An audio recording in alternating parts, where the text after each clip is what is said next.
तव कथामृतं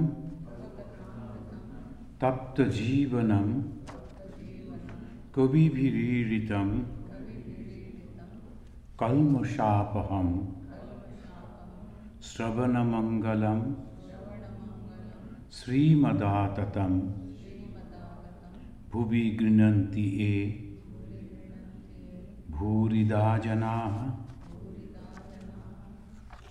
Today is a very interesting discussion. So, Sri Mom, he has recorded that it was the Thursday, October 1884, whatever the conversation that he has recorded. So this record, all this, he has given a title, The Master in Various Moods. That is the title of the whole chapter, The Master in Various Moods. And we have already read about that, and it says, in his room at Dakshineshwar, Bhagavan Sri Ramakrishna is discussing topic likes the attitude that my religion alone is right and all other religions are false is not good. So that is the base of parliamentary religions, and that is the main thing in this modern world. So he spoke about that, discussed about that, and if you notice, he is mentioning the attitude or my religion alone is right and other religions are false is not good. So it's not that I have to have only one religion. That means many religions can be there. What are the religions?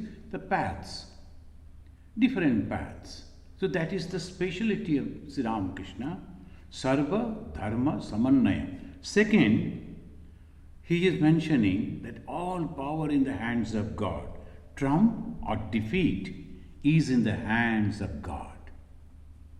Third, he discussed our duty. What is our duty? To remain somehow united with God. He said that God is all powerful.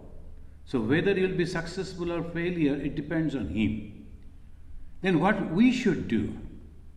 So then he said to remain somehow united with God. Fourth topic that he discussed, to do these, to remain united with God, immediately he gave suggestions. There are two ways, Karma Yoga and Mano Yoga. In details, we have discussed all this in our previous classes, previous talks.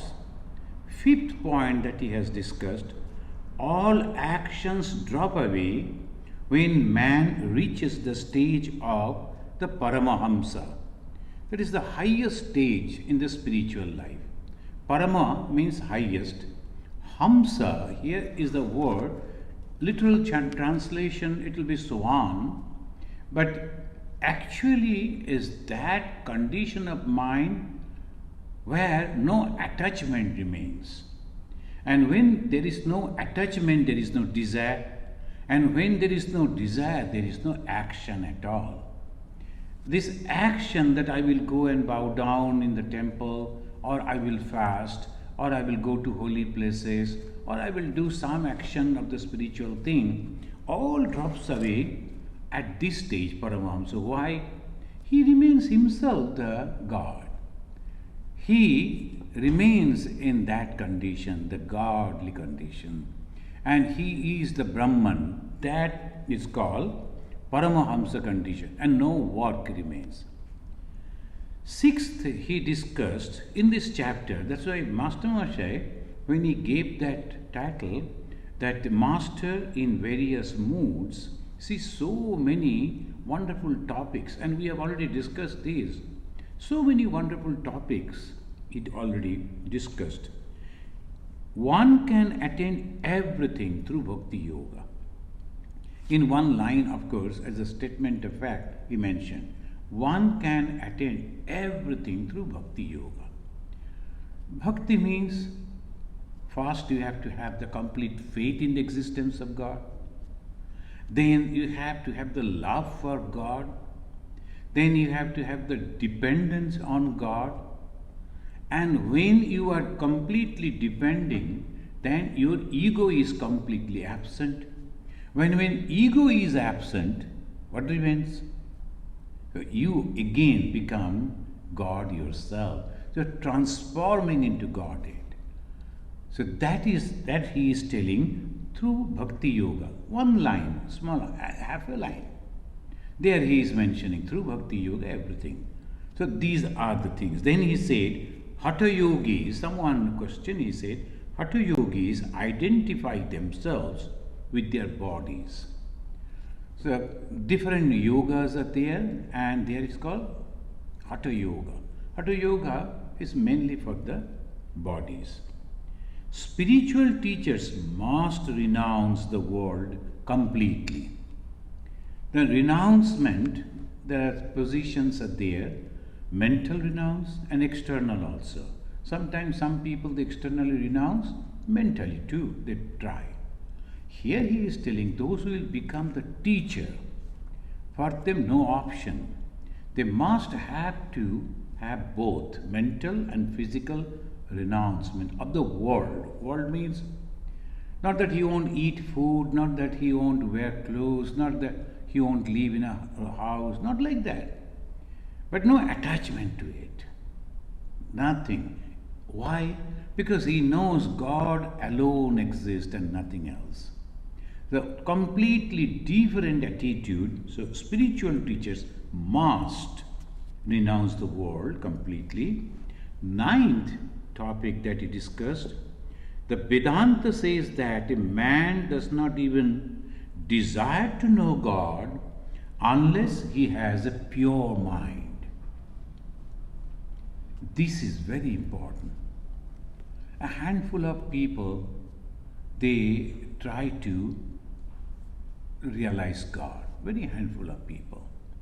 And the Vedanta says, a man does not even desire to know God, even desire to know God, that if he is not having the pure mind.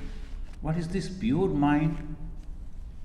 Pure mind means understanding very clearly that this world is illusory, temporary, like a mirage. There's a clear understanding about it, no confusion about it. And when that condition of the mind comes, then only it is possible for him to long for God, because he understood, or she will understand, that there is only God and which can be realized. So this understanding called pure mind. Mind is only thinking. The mind is only having those ideas. So when I am hankering for this worldly life, so naturally a very little portion will go to God. I'll think about the higher, the self. But when I am very clear about it, this world that I am seeing, touching, smelling, and with the Pancha Indriya, the five senses I am feeling, these are all so temporary, I don't need it. So then he will comfort the God. So most of the time I say, there are some, as I termed, hardcore devotees. So hardcore devotees, wherever there is a discussion about the spirituality, they long to go over there, love to go over there. They always attain that. And whatever may be the situation, if they can't attain that, they feel pain. That means longing, the love, the attachment for God has come. And how it is possible? The grace of God. But sometimes people don't have the work, so they go at spending some time. That don't do. Longing for that is necessary. If the longing for God is not there, the friend that goes every week, I also go and attain, like it a little, but like other things also. The main thing is passing time. And I am not going to the movies, I am not going to the parks or anywhere. I go to a holy place, that satisfaction is also there. Nothing bad, nothing wrong, good also. But at the same time, that cannot be said that he has got the call or blessings of God. Bhagavan Sri Ramakrishna, if we have read the life, you know that when he finished his austerity, then he used to go on the top of the terrace where the Jamindar's house, the Kuti Badi, the name of the house is called Kuti Badi. He used to go on the top and then looking at the city, the then capital of India, undivided India, he used to give the call, where you are, my children, please come. I like to hand over the treasure to you. So this call, it reached to few only. Why? Pure mind. Why? Blessings of God. Millions were there in Calcutta, even today. And if you go, now the Durga Puja is coming, it is very difficult even to walk on the street. Millions are going. Are they all devotees? God bless them because they are all going for only for the majority, only for the fun. If they only, those who are going there to different pandals where the pujas are going on, if they go with this faith, I have got the call of God, I must go and watch, I must pray to the Divine Mother, and complete faith that God is there, this act that they are going will completely transform their spiritual life. And when the spiritual life transform, their materialistic life will also be full of joy. They'll be free from anxieties, free from fear, free from many other things. Why? God is all powerful. The only mind is the cause. And we are going with the friends and we are enjoying. That's just a fun. 5 days, fun only. That's why Bhagavan Sri Ramakrishna said, the treasure is there, hidden so close. Unfortunately, people don't understand it. Go there, but with a devoted mind, with a faithful mind, with a prayerful mind, and get yourself completely free of all this. So this, very few people understand. Why? Because the blessings of God. So Sri Ramakrishna, see, these are the 9 points I have noted over here from the small chapter, 3-4 pages. He is discussing so many important topics. The Vedanta says that a man does not even desire to know God. Not even desire to know God unless he has a pure mind. And we have to understand, pure mind means minus the worldly things. Plus worldly things, no pure mind. Minus worldly desires, minus worldly thoughts, minus worldly things. That is called pure mind. And today we are going to read the Bhagavan Sri Ramakrishna said, and it's a very important topic for the Vedanta students. He said, the pure Atman is unattached, and one cannot see it, I capital. If salt is mixed with water, one cannot see the salt with the eyes. Immediately giving the example. That means when the salt is mixed in the water, everywhere it is percolated, every drop of water is having that salty taste, but you cannot see it. Similarly, God is everywhere, all pervading, but you cannot see God. Why? Just like the salt, it mixed in that way. You cannot see it. The pure Atman, he didn't say only Atman. Sri Ramakrishna is very careful. Pure Atman, Paramatma, pure Atman. Why this pure Atman? We will discuss here afterwards. Is unattached with what? His creation. What is this creation? This world. And what is this world? In two words only it has been expressed very nicely in our scripture, Nama Rupa, name and form. Whatever we see in the name and form, that is the world. So, who has created? Pure Atman. Then again, he is completely detached with it. Then where this creation is resting, where it is there, it is in Brahman again. The Brahman is the only one, the pure Atman and Brahman are same, and this pure Atman is the creator, sustainer also. And when it is sustaining, how come that it is not connected with the creation? It is just like the snake which is having the venom but not affected by that. So that is called the Sri Ramakrishna's, he mentioned in this way. Then he is giving the creation. And how is this creation? He mentioned here very nicely. What is this creation? He said, that which is the pure Atman is the great cause. Karana. Karana means cause. Where from the creation came? Brahman or the pure Atman. So pure Atman is the main cause. And from the pure Atman, everything is coming. So here he is telling that which is the pure Atman is the great cause. The cause of the cause. The gross, the subtle, and the cause. Then he said, and the great cause. Really. So Vedanta in one, just few words, and clear Vedanta. First is the gross, is the creation, he is coming from the backward calculation, we can say. The cause, the pure cause, then the cause, then the subtle, then the gross. No, he is mentioning is the gross thing, then comes the mind, buddhi, the subtle thing, then the cause. What is that cause? He himself will say. And the great cause.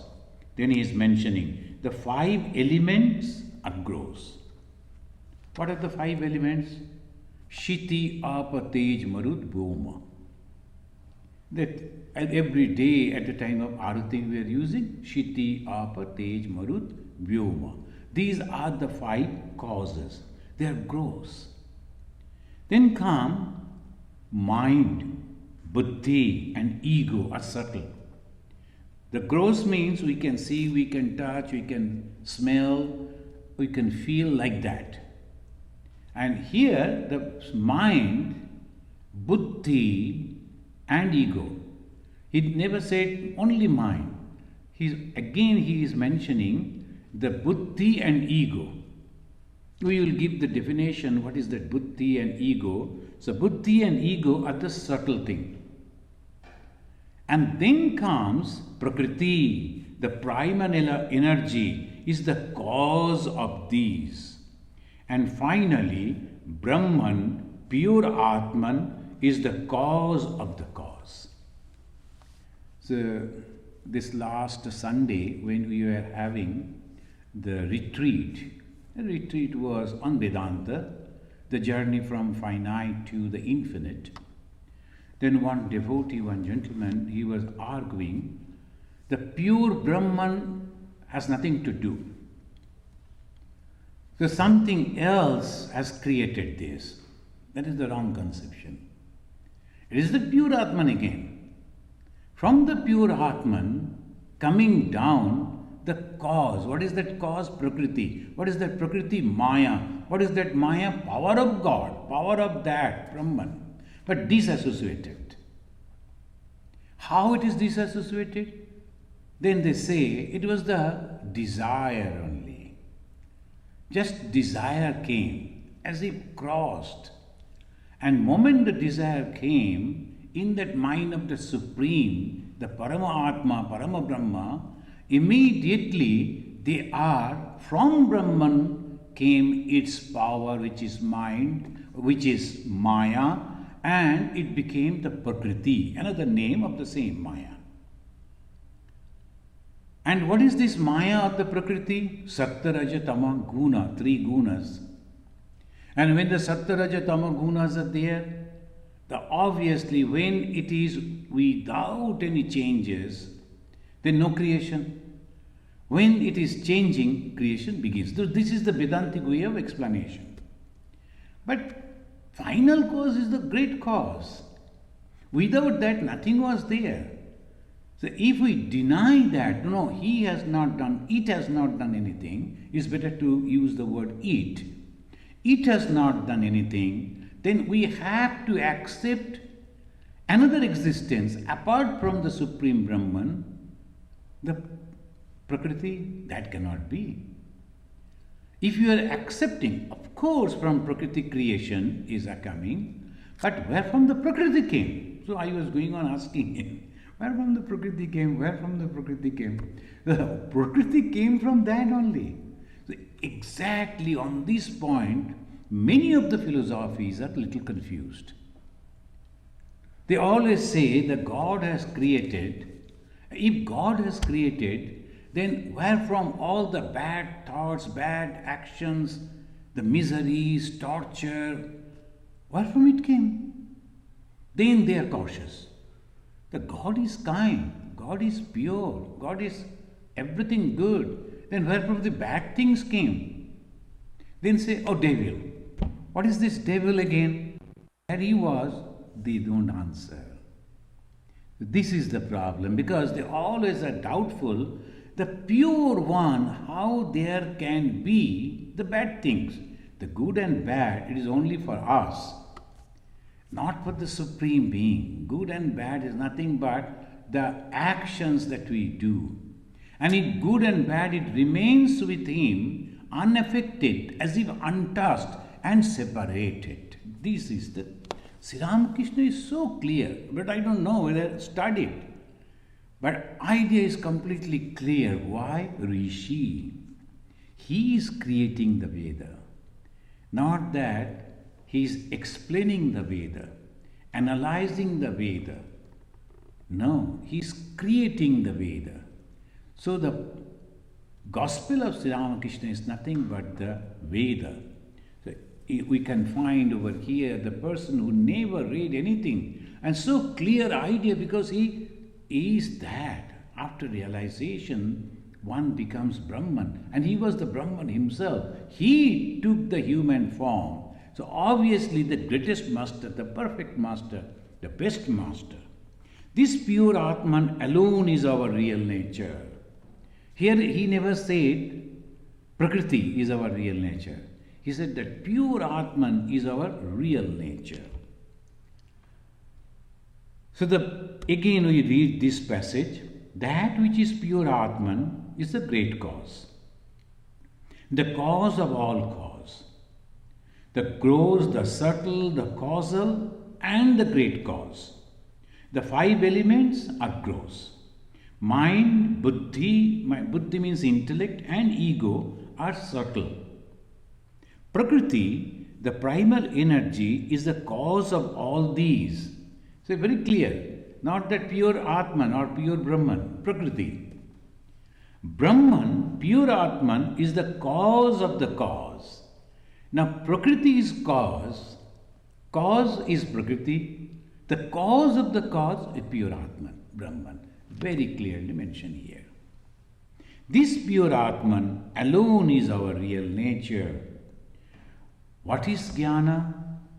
It is to know one's own self and keep the mind in it.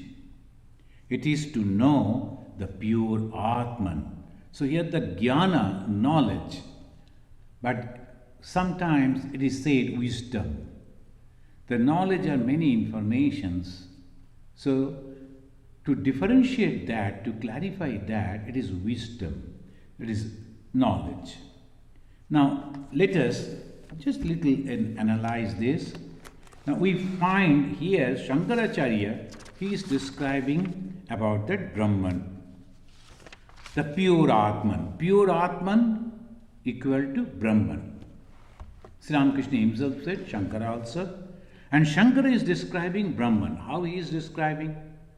Because it is beyond time, space and causation. You cannot describe Brahman with any words. It is not possible. The moment one can explain, describe Brahman, that very moment the Brahman becomes finite. I can explain this chair. I can describe about this chair. I can give a definition about this chair. Because we did this time and the cause and the space, so I can give that. Brahman is completely beyond that. Then how they have given the description of the Brahman? So they say only the description means he is giving an idea about it. Suppose you realize Brahman, what you will feel, what experiences you will have, an idea about it. So it says, Satyam, Jnanam, Anantam Brahma. Satyam, Jnanam, Anantam Brahma. Shankaracharya is quoting from the Upanishads. Then he said, Vishuddham, Param, Sata Siddham, Nityam, Ananda, Ekarasam, Pratyag Abhinnam, Nirantaram Jayati. So these are the way Shankara tried to explain the Brahman. What is this? Brahman is existence, Satya, existence. Brahman is Jnanam, knowledge. Brahman is Anantam, infinity. Brahman is Vishuddham, pure. Brahman is Param, supreme. Beyond it, nothing can be there. And who has created Brahman? So immediately he is mentioning self-existent. So you cannot go on asking question, who has created this, who has created this, who has created Prakriti, the cause of this, Brahman. And who has created Brahman? He says Sata Siddha. You cannot, Sata Siddham means it is self-existent. It was, it is, it will be. We do not know who are creating this. So this is where we have to stop. Sata Siddham. Nityam, it is eternal. Sata Siddham and eternal, Nityam. Ananda, the bliss. Ekarasam, indivisible and not different from the individual soul. This is important. Bhagavan Sri Ramakrishna said we have to realize God, we have to keep our mind in the pure Brahman, pure Atman, somehow. So how it is possible? Because we belong to that same group. Otherwise it is impossible. The water cannot become fire or fire cannot become water. They have different, completely different properties. So obviously, if you are boiling the water, you can say it's like fire. It is not fire. So this way we can say that it is, Brahman is Pratyag Abhinnam. Pratyag means individual soul. Abhinnam, it is completely non-different, not different from individual soul. Then it says, devoid of interior or exterior. Why? Nirantaram. Now, when you look at this building, we see from the outside. We do not know anything about the inside.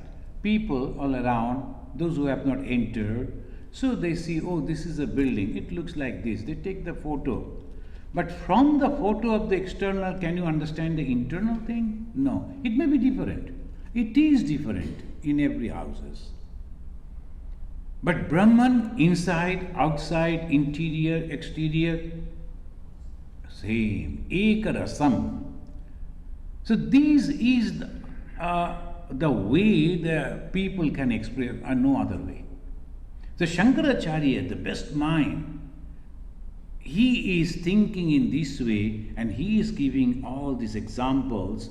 Satyam Jnanam Anantam Brahma Vishuddham Param Satasiddhyam Nitya Ananda Ekarasam Pratyag Abhinnam Nirantaram and Jayati, last word, the Jayati. Jayati means it is ever glaring. Here the Jayati, sometimes someone translated all the time having the best part, constantly conquering, is a glaring. Expressed Jayati is all expressed all the time. There is nothing is hiding. It is all the time bright, expressed. So this is Brahman. And Bhagavan Sri Ramakrishna in his simple way expressed this profound truth of Vedanta. He said that which is pure Atman is the great cause, Mahakarana. But Karana of what? Creation. How? Then the Sri Ramakrishna is mentioning, as we have already saw over here, that we are making it in the opposite way. Urdhvamulam adashyakam. We can explain in this way. The great cause is the Brahman. From Brahman comes Prakriti or the Maya, which is known as cause. Great cause, Mahakarana. Then come Prakriti, which is Maya, is called cause, Karana. Karana of what? Cause of what? Subtle things. The mind, ego, and intellect. This is all subtle things comes. Then comes the gross things, 5 elements. All these gross things and Panchikaranam, they say, the mixture of these 5. So there is a beautiful, mathematically they are proving that this portion is having this much and other 4 are having this much, so it is becoming like this. So the Vayu, the Agni, the Jal, all these things in this way, so the 5 grows. Where is this mind and ego exist in our person, in being? Now sometimes people, they always say the mind is here. But there is a heart, that's okay. But where is the mind? Most of the time they will show the symbol is the heart is the mind. So that way they always talk about, but where is the mind?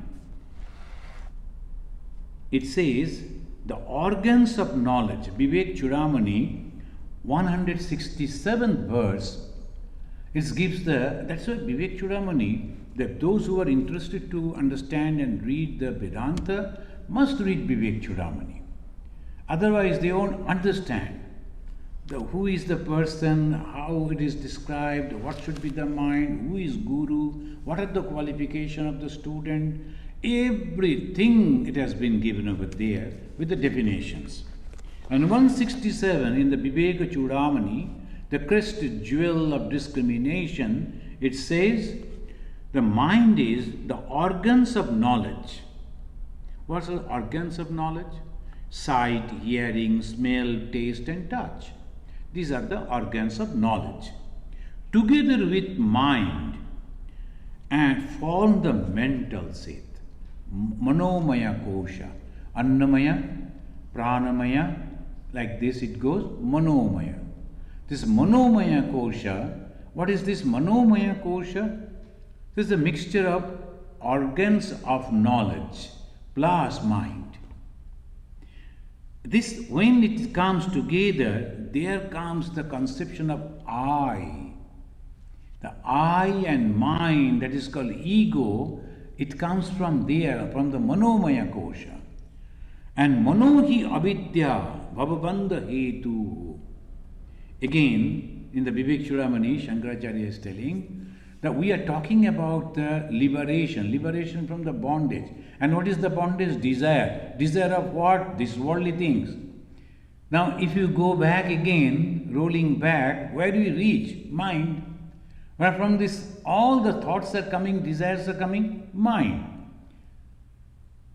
Now, our devotees who came from India, naturally they have come to America, and this is Durga Puja time when they will go back. And this is the customs in our society to exchange the gift. So they were thinking we will go and give something from America. Maybe a small candle and this and that. From America it is bad. So they were, where they will purchase. There is a big shop is there, or the Walmart or something like that. So when they saw W bus, they wanted to jump from the bus. Oh, that is Walmart, we like to go. Even the last day, before going to the airport, I found no one. I went to talk to them that this is the last hour, let me go and talk. They all know me. I said, I found no one. I told where they have gone. And one of our volunteers had to ferry them because there was only one car and 4 people could go in a car. So 3 times they ferried and then went to. So why? This Jagat, this is very, very attractive. But where the Jagat stay, I never found Walmart. So, not that I am a very pure man, because I am not having that type of thing. I am in the receiving position. All people, they come and give it to me. I don't go and purchase, so that I am safe.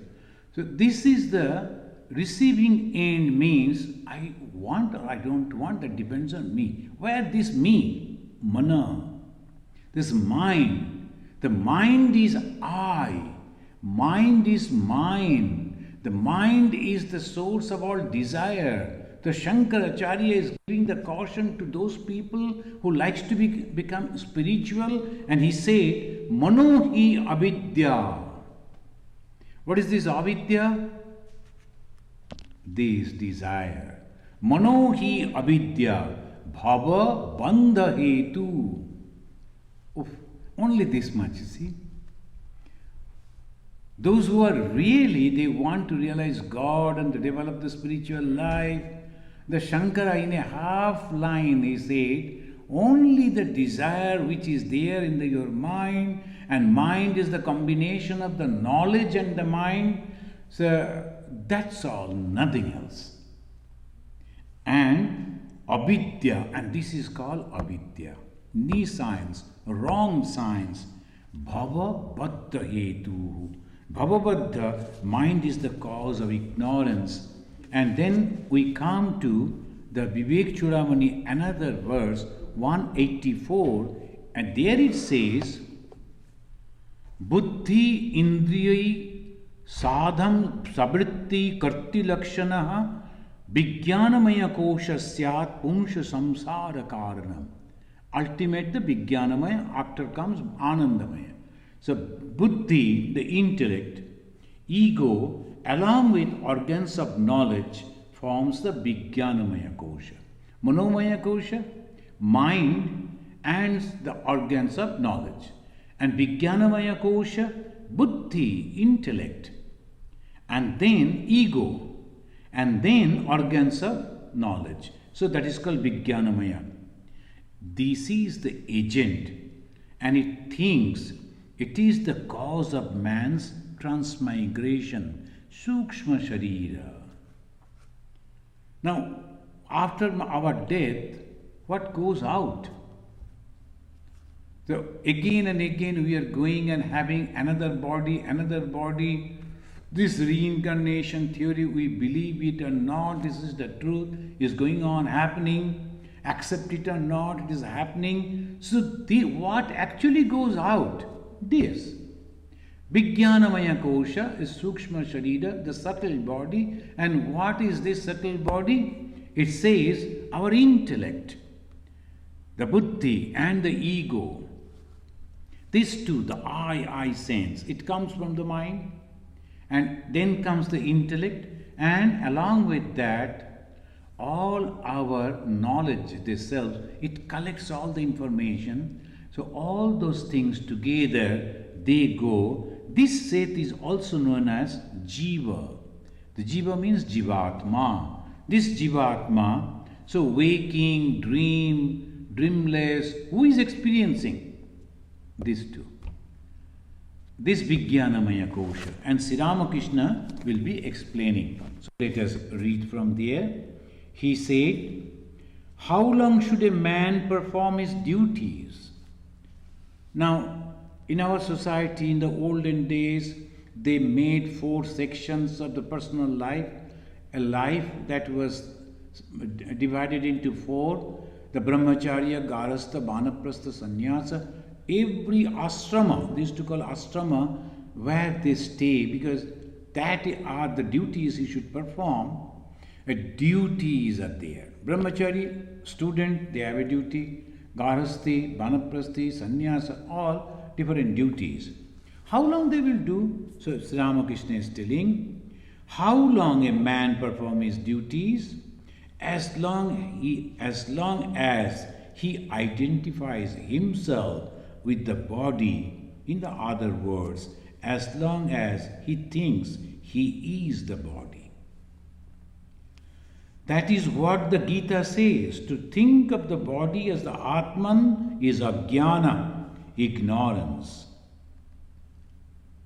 So here he is very much clear about it, that we are thinking. Now many of the monks, including Swami Vivekananda, he was thinking that he will do this, he will do that, we have to perform this, we have to perform that for the betterment of the people.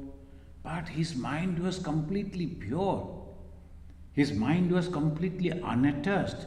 Even he was not having the body sense. How come then he was having that we should do this, we should do that, we need an organization, we have to organize people. Why? To establish dharma, the righteousness. But the time came. Why? Sri Ramakrishna bound him. Sri Ramakrishna, his mind was completely free. The moment he is closing his eyes and thinking, even without closing the eyes, mind is soaring high and going beyond this universe, going beyond this world. So naturally is nothing, this world.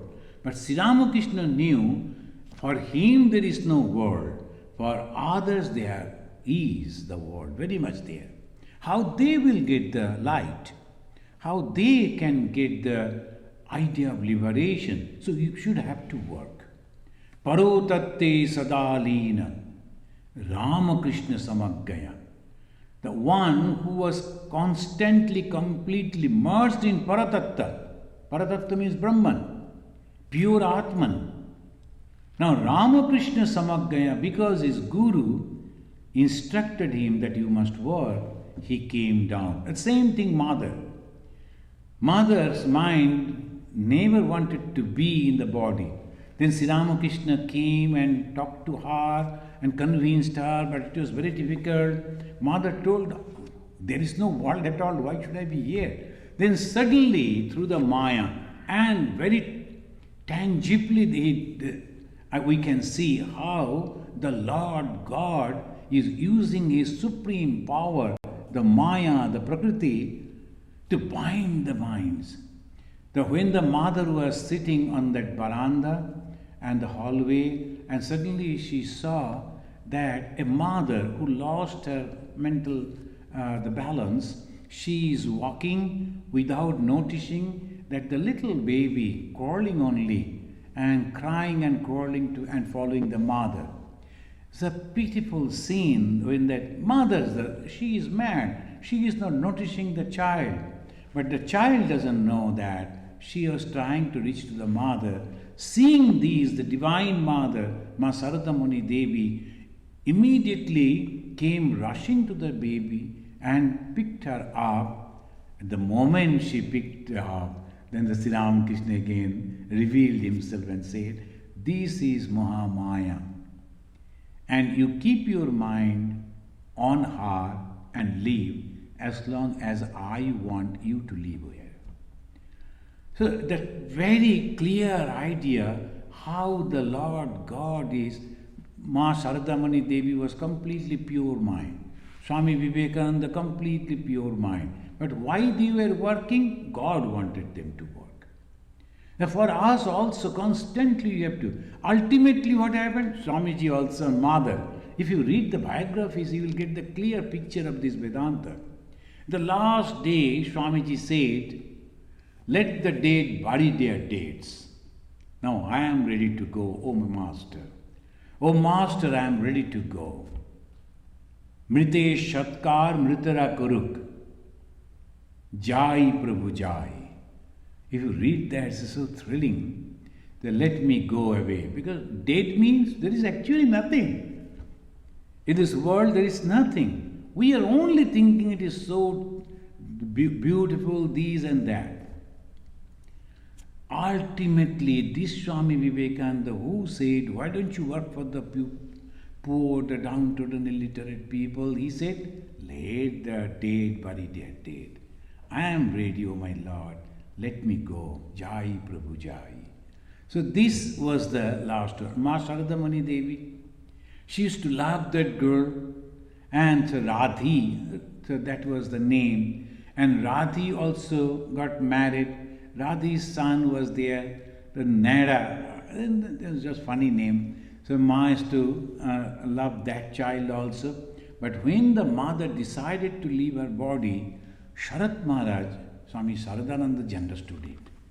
To bring down the mother's mind, he left that little child near to mother, where the mother was lying down on the floor on the bed. And the baby crawled and went near the mother. And it knew mother. But the mother pushed the baby a little and said, asked them to take the baby out. I have withdrawn my mind. No more, nothing can bind me.